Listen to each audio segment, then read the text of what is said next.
જય માતાજી, રામ રામ ડાયરા ને બધા મિત્રોને જય માતાજી ને આજે હું તમને મિત્રો ખડની વિશે માહિતી આપવાનો છું। દેશી ખડ વિશે, દેશી ખડ એટલે કે આપણું હાથી ખડ છે ને હાથી ખડના કેટલા બધા ફાયદા છે અને કઈ રીતે હોવાય આ બધું તમને આ વિડીયોમાં બતાવી અને ચેનલમાં નવા હોય તો લાઈક કરો, સબસ્ક્રાઈબ કરો અને કોમેન્ટ કરો। તો હાલો તમને હવે બતાવું। તો અત્યારે પગી ગયા છીએ મિત્રો આપણે આપણા હાથી ખડ માટે। અત્યારે આપણે દાદુ ખડ નથી રહેવા દીધું, આપણે ખાલી એક કેરો છે ને એક કેરામાં વિડીયો ઉતારવો કે 10 વીઘાનો હોય કે વિડીયો ઉતારવો, બાકી હરખું જ છે, માહિતી હરખી જ મળશે, ખડથી મતલબ નથી, નોલેજથી મતલબ છે। તો હાલો તમને બતાવી દઉં પહેલાં આપણા હાથી ખડ। જો આવું છે આપણું કંઈક હાથી ખડ, શૈલ્ય ખડનું। જો આ છે આપણું હાથી ખડ ને આપણે એક વાટી લીધો છે ને આના ફાયદા શું છે ને એ તમને બતાવું। તો હાથી ખડના મિત્રો ફાયદાની વાત કરીએ ને તો આનાથી દૂધ થોડુંક વધે છે, મારો અનુભવ પ્રમાણે બોલું ને તો થોડુંક દૂધ વધે છે અને થોડાક પણ ફેટમાંય વધારો થાય છે। ને આ ખડને તમને વાત કરું ને તો તમારે હેરડી જોવાની આ ખડ જોવાની। ને ઘણાને એમ છે કે આ ખડ બહુ ગણ કરે, તો બહુ એટલું બધું ગણ નથી કરતું ને ગાભણા માલને આ બહુ ખડ જરાય ન ખવડાવાય, કારણ કે આ ગરમ આવે છે એટલે મારે ખોટું તમને બોલીને બીજું હાટવા ધંધો ન કરાય, પણ તમને જે છે અનુભવ પ્રમાણે એ માહિતી આપવાની છે ને તો તમારે મેં કીધું એમ ગાભણા માલને આ ખડ જરાય ઉપયોગી નથી। તમારે દૂધણા માલ હશે તો તમારે ફાયદો થશે, કારણ કે એ તમારે દૂધણા હશે ને તો એમાં થોડોક ફેટમાં વધારો થશે અને તમારે બીજી વાત એ કરીએ તો દૂધમાં પણ વધારો થશે। આ ખડની છે ને તમને વાઢની વાત કરી દઉં પહેલાં તો વાઢ કેટલા મહિને આવે તો વાઢ મિત્રો આ છે ને ઓછામાં ઓછો 1.5 થી 2 મહિનો થાય ને એ તમારે 1.5 થી 2 મહિને લાવવું હોય તો એના માટે તમારે પહેલાં દેશી ખાતર ભરવું પડે।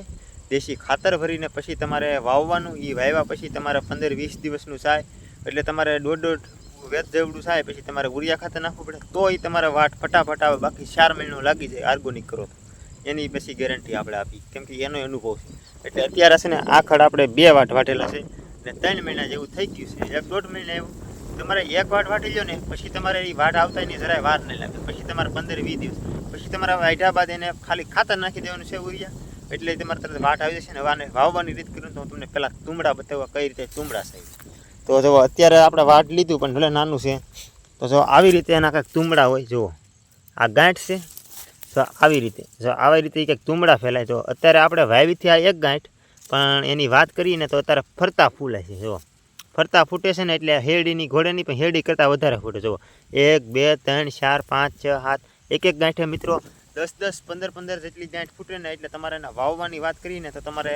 ઓછામાં ઓછું 1 ફૂટ જેટલું અંતર રાખવાનું। આપણે તો આ ખાલું પડી ગયું છે એટલે આ એક ખડ અહીંયા વાવ્યું ને તો આ એક ખડ તો એટલે વાવવાનું, એક એટલે વાવવાનું, આવી રીતે તમારે વાવવાનું। એટલે તમારે વેતની જગ્યાએ વાવશો ને એટલે તમારે એ જાડું થશે એટલે ખડ જાડું નહીં છે, કેમ કે જો આને જાડું બહુ વધારે પડતું પાખું ખડે છે ને તો આ બહુ જાડું થઈ જશે ને જો જાડું થઈ જશે ને તો તમારા માલ ઓગા કાઢશે, એ તમને કહી દઉં। એટલે કોઈ જાડું વાવો ને તો ખડ હરખું મીડિયમ વાવજો,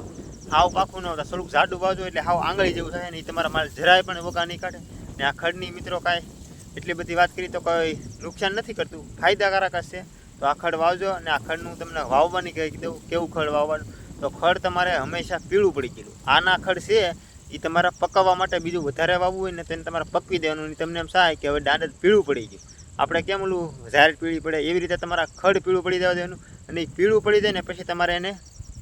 કાતળી કરવાની, આપણે હેરડીનું જેમ કટિંગ કરીને એવી રીતે આનું કટિંગ કરવાનું હોય, એમાં બીજું કાંઈ હોતું નથી। તમારે આને હેરડીની જેવી ગાંઠ આવે ને એવી જ રીતે આને ગાંઠ આવે એટલે હેરડી ટાઈપનું છે, એટલે 2-3 ગાંઠ જેવડું લાંબુ રાખવાનું। ને ઘણા ખેડૂત મિત્રો હોય છે વાવેલું એને હું કહું તો ઘણા આમ ઊભું ખડ વાવ્યું છે ને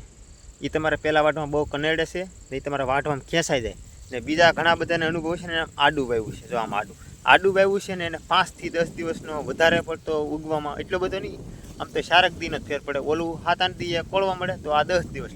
એટલે તમારે 2-3 દિવસનો ફેર પડે, પણ એ આડું પડે છે ને એ ભોમાંથી હેરડીની ઘોડે બહાર નીકળશે ને તમારા વાઢવામાં બહુ ફાયદાકારક થશે, એની ખેંચાવાની જરાય બીક નહીં રહે ને ઊભું વાવશો ને એ તમારે ખેંચાય છે। તો આ ખડની મિત્રો આજમાં એટલી જ માહિતી હતી મારા પાસે, એ મેં તમને આપી દીધી છે અને આ ખડ ચોક્કસ પણ વાવજો અને વિડીયો તમને ગમ્યો હોય તો ચેનલને લાઇક કરજો, સબસ્ક્રાઈબ કરજો અને કોમેન્ટ કરજો અને પરાને કોઈ લાઇક કે સબસ્ક્રાઈબ આપણે વિડીયોને કરવા નથી। તો મળીએ આવા નવા બીજા વિડીયો સાથે, તો હું બધાને જય માતાજી, બાય બાય, ટાટા, આવજો।